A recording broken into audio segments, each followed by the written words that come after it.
seek equal rights. You are not our equals. We all be two.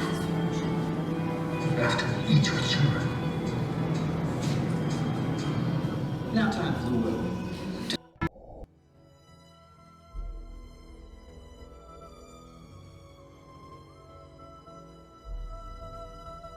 Il était une fois Dracula, vampire mythique commençant sa mythologie au XVIIIe siècle, avec en point d'orgue le roman de Bram Stoker en 1887. Antéchrist immortel, apeuré par les signes religieux dont l'extermination ne peut passer que par les brûlures du soleil ou par le pieu qui lui percera le cœur. À l'aube du XXe siècle, le cinéma n'a pas tardé à s'intéresser avec engouement à ce récit initiatique. L'expressionniste Nosferatu, en 1922, pose les bases d'une métaphysique qui donne à réfléchir le cinéma lui-même comme art vampirique.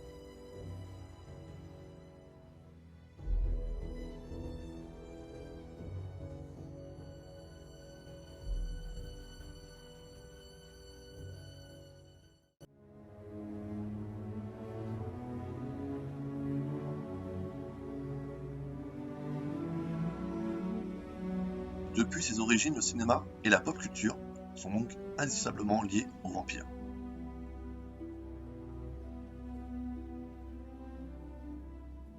Avec des œuvres contemporaines au fort pouvoir transgressif, parodique et critique liées à l'histoire récente de la fin du XXe et début du XXIe siècle. Mais aussi des œuvres d'art très variées sur le thème de cette icône dark.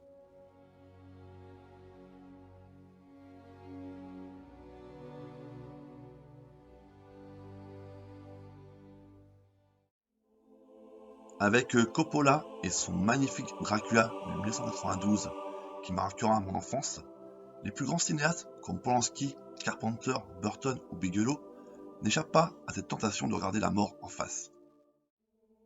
Il en est de même pour les grands acteurs et actrices comme Bela Lugosi, Christopher Lee, Johnny Depp, Catherine Deneuve ou Isabelle Adjani.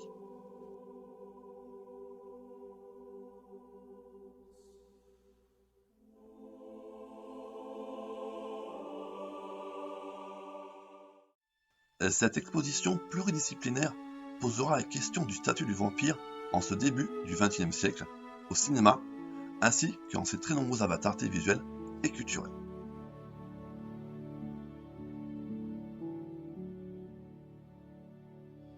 Le cinéma s'écrit avec la lumière, mais il se projette dans l'obscurité, qui reste pour toujours le royaume intemporel des vampires.